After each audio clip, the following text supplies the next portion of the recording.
بسم اللہ الرحمن الرحیم۔ ناظرین، آرمینیا اور آذربائیجان میں جنگ میں مزید شدت پیدا ہو گئی ہے اور آئے روز ایک دوسرے پر ان کے حملوں کی وجہ سے لوگ جو ہے وہ جان باک ہو رہے ہیں۔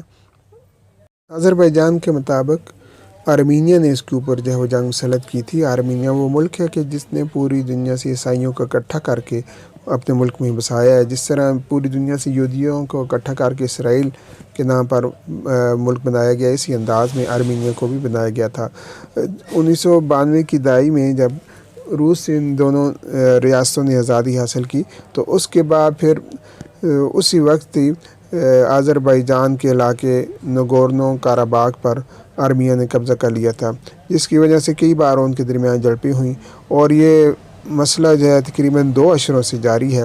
اور آج پھر بھی ایک ہفتہ قبل آذربائیجان پر اس نے آرمینیا نے حملہ کر دیا تھا، اور جس کے دفاع میں آذربائیجان نے اپنی فوجیوں بھرپور فوجی کارروائی کی، جس کے نتیجے میں ابتدائی چند دنوں میں ہی 6 دیہات جو ہے اس نے آزاد کرا لیے تھے، اور وہاں سے آرمینیا کا پرچم اتار کر آذربائیجان کا پرچم جو ہے وہ لہرا دیا گیا تھا۔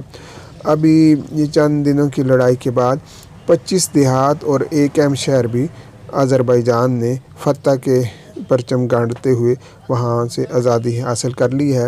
اور اس کے بعد جو ہے آرمینیا کو پریشانی ہوئی ہے، جس کے بعد اس نے آذربائیجان کے شہری علاقوں پر حملہ کر دیا ہے، جس کے نتیجے میں ابھی تک 31 شہری جو ہے وہ شہید ہو چکے ہیں اور سینکڑوں زخمی ہو چکے ہیں۔ لیکن اس کے باوجود ابھی تک ان کے درمیان لڑائی جاری ہے اور جنگ بندی کی بھی کوششیں ہو رہی ہیں، لیکن جنگ بندی کے لیے بھی آذربائیجان نے کہا ہے کہ سب سے پہلے آذربائیجان کے علاقہ سے آرمینیا کی فوجوں کو نکلنا ہوگا۔